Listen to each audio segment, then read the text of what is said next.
के नेता और जम्मू कश्मीर के पूर्व मुख्यमंत्री फारूक अब्दुल्ला को मनी लॉन्ड्रिंग के एक मामले में पूछताछ के लिए समन भेजा है। आज पूछताछ के लिए फारूक अब्दुल्ला को बुलाया गया है। ईडी ने जम्मू कश्मीर क्रिकेट संघ के मनी लॉन्ड्रिंग मामले में फारूक अब्दुल्ला पर जेकेसीए के अध्यक्ष रहने के दौरान पद के दुरुपयोग का आरोप है। इस फंड को क्रिकेट एसोसिएशन के पदाधिकारियों सहित कई लोगों ने अपने बैंक अकाउंट में ट्रांसफर किया था। ईडी ने जेकेसीए के पदाधिकारियों के खिलाफ सीबीआई की ओर से दायर चार्जशीट के आधार पर मनी लॉन्ड्रिंग की जांच शुरू की थी। ईडी ने साल 2022 में आरोप पत्र दायर किया था। फारूक अब्दुल्ला साल 2001 से 2012 तक जेकेसीए के अध्यक्ष थे। उनके ऊपर लगे आरोप की जांच ईडी और सीबीआई दोनों कर रही है। इससे पहले ईडी ने मई 2022 में जेकेसीए में मनी लॉन्ड्रिंग मामले को लेकर फारूक अब्दुल्ला को दिल्ली में पेश होने का समन जारी किया था।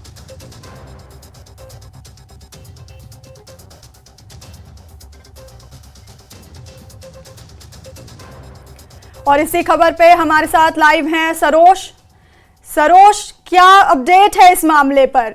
फारूक अब्दुल्ला कब तक पहुंच रहे हैं? बिल्कुल वैष्णवी, आपको बता दें इस वक्त हम ईडी दफ्तर जो है उसके बाहर ही खड़े हैं। आपको बताएं कल रात को ही जब ये खबर आई थी कि फारूक अब्दुल्ला को ईडी ने जो क्रिकेट जो बहुत फेमसली यहाँ पे जाना जाता है, वो क्रिकेट का जो कंट्रोवर्सी रहा था उसको लेके, और आपको थोड़ा सा पहले इसके बारे में डिटेल बता दें कि 2018 में जब सीबीआई के पास ये केस आया था, केस यही था कि जम्मू कश्मीर क्रिकेट एसोसिएशन जो है उनको फंड्स मिले थे, उसमें धांधली हुई थी। और ये मसला 2011 का एक्चुअली 2011 में जब बीसीसीआई है क्रिकेट बोर्ड, उन्होंने क्रिकेट को प्रमोट करने के लिए हर स्टेट और यूटी में फंड्स प्रोवाइड किए थे। और 2011 के बाद 2012 में जब वो फंड्स हर स्टेट और यूटी में उस वक्त पहुंचे, आपको याद दिला दे जम्मू कश्मीर उस वक्त जब स्टेट हुआ करता था, उस वक्त जम्मू कश्मीर को भी करीबन 111 करोड़ के फंड्स अलॉट हुए थे।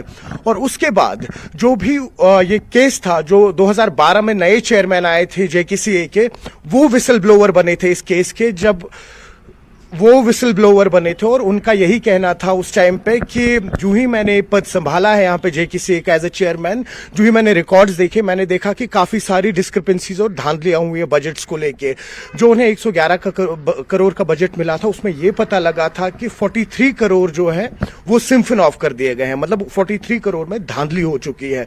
और किस तरह की धांधली थी, वो जो उस टाइम पे टॉप ऑफिशियल्स थे जेकेसीए के, उनके पर्सनल अकाउंट्स में पैसा आया था। सीबीआई ने इमीडिएटली 2018 जनवरी में फारूक अब्दुल्ला को उस टाइम पे समन किया था। उसके बाद ये केस ईडी को दे दिया गया था। और 2018 में उसी साल जून के महीने में ईडी ने पहली बार फारूक अब्दुल्ला को इस केस में समन किया था।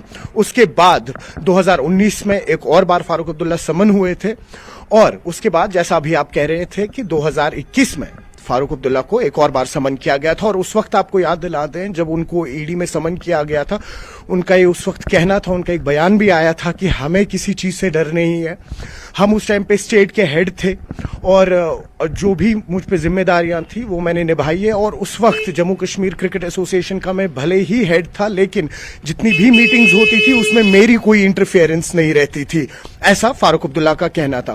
उसके बाद जब ईडी ने उन्हें समन किया 2021 में, उसके बाद ईडी में जाने से पहले उनका यही कहना था, वो बयान काफी फेमस भी हुआ था उनका। उन्होंने ये कहा था कि मुझे अफसोस है कि मैं अपना लंच करके नहीं आया, बाकी घबराने की कोई जरूरत नहीं, मैं क्लियर हूं मेरी साइड पे, और आगे जिस हिसाब से केस चलता जाएगा मैं कोऑपरेट करता जाऊंगा। और उसके बाद आपने देखा कोविड हुआ, काफी सारी चीजें बदली, और तब जाके आज फिर से फारूक अब्दुल्ला जो हैं एनसी के चीफ पेट्रन हैं, उनको आज ईडी ने फिर से समन किया है। तो ये अभी तक की पूरी कहानी है। और अगर हम बात करें तो आप देख रहे होंगे हल्की से यहाँ पे माहौल भी बन रहा है, काफी सारी डिप्लॉयमेंट भी यहाँ पे अभी तक जम्मू कश्मीर पुलिस की आ चुकी है। और फारूक अब्दुल्ला जो है, ऐसा सुनने में आया है कि करीबन 10:30-11 बजे के करीब वो ईडी के दफ्तर पहुंचेंगे। जी वैष्णवी। जी सरोज, क्या कोई सवालों की सूची भी बनी है इसे लेकर, और क्या एनसी इस पूछताछ को लेकर क्या रणनीति बना रही है? देखिए, बिल्कुल आप सही बात कर रहे हैं। अगर हम इस वक्त बात करें सवालों की, तो काफी सारे सवाल थे, जिसमें से एक सबसे बड़ा सवाल ये पैदा होता था उस टाइम पे कि जो ये 43 करोड़ जो है, जो ये इन पे जो धांधलियां हुई थी, उसमें से एक सबसे बड़ा जो उस टाइम पे ईडी की तरफ से जो प्रेजेंटेशन आई थी, वो ये आई थी कि उसमें से करीबन 1 से 1.5 करोड़ का जो बजट है, वो उस टाइम के जो जेकेएसी के हेड्स थे उनके पर्सनल अकाउंट्स में गए हैं। तो यहाँ पे ईडी का केस स्ट्रांग हो जाता है। और दूसरा जो है, जब आप सवालों की बात करते हैं तो जाहिर सी बात है, देखिए देखिए, फारूक अब्दुल्ला का ये कहना था कि उस टाइम पे मैं स्टेट हेड था, मेरे पे एक जिम्मेदारी थी, लेकिन मेरी इंटरफेरेंस बिल्कुल नहीं रहती थी कभी भी जो भी JKCA के डिसीजंस होते थे। लेकिन कहीं ना कहीं वो उस पोजीशन पे तो उनकी जिम्मेदारी बनती है, वो अकाउंटेबल हो जाते हैं। तो एक ये होता है। दूसरा ये होता है कि कल शाम ही जब ये खबर आई तो कुछ पार्टी वर्कर्स से जो नेशनल कॉन्फ्रेंस के, उनसे हमारी बात भी हुई, तो वो भी इसी इंतजार में है कि आज किस तरह से यहाँ पे सवाल जवाब होंगे, उसके बाद ईडी का क्या डिसीजन होगा या फारूक अब्दुल्ला किस तरीके से डिसीजन लेंगे, पार्टी किस तरीके से रिएक्ट करेगी, अभी तक वो इंतजार कर रहे हैं। शायद ऐसा हो जाए कि जो नेशनल कॉन्फ्रेंस है वो एक प्रोटेस्ट पे निकल जाए या एक एजिटेशन कर लें, तो वो अभी कुछ ही देर में पता लगेगा। बाकी पार्टी जो है सतर्क है। अगर हम इस वक्त बाकी आप जो हम कह सकते हैं राइवल पार्टीज जो है, यहाँ की रीजनल पार्टीज है, PDP है, कांग्रेस है, BJP है, वो इस मामले पे कैसे रिएक्ट करेंगे। आपको याद दिला दे, जब 2021 में उस वक्त भी नेशनल फारूक अब्दुल्ला को समन किया गया था, तो उस वक्त के जो डिप्टी CM थे उन्होंने भी, कविंदर गुप्ता, उन्होंने भी रिएक्ट किया था। उन्होंने कहा था कि जो भी ऐसे केसेस में मुलविस होंगे, जितने भी पुराने चिट्ठे इकट्ठे होंगे, जितनी भी धांधलियां होंगी, एक एक करके वो बाहर निकलेंगी, भले ही वो फॉर्मर डिप्टी CM ही क्यों ना हो। तो किस तरीके से जो यहाँ की रीजनल पॉलिटिकल पार्टीज है वो इस केस को लेकर, आज जो ईडी ने समन किया है डॉक्टर फारूक अब्दुल्ला को, उसको लेके रिएक्ट करेंगी। NC कैसे रिएक्ट करेगा। अच्छा, आपको ये भी याद दिला दें कि PAGD जो इनका एक गठबंधन है यहाँ पे, लोकल गुपकार अलायंस का, या जो इंडिया अलायंस है इनका, वो लोग कैसे इस पर रिएक्ट करेंगे, वो बात करेंगे भी इस पे या नहीं करेंगे, या ऐसा तो नहीं है कि वो अपने हाथ खड़े कर लेंगे। और आने वाले इलेक्शंस में फिर अलायंस पे वो कैसे इफेक्ट पड़ेगा। तो ये एक बड़ा ही क्रूशियल पॉइंट है, स्पेशली इस वक्त जब इलेक्शन को अभी कुछ ही महीने रह गए हैं।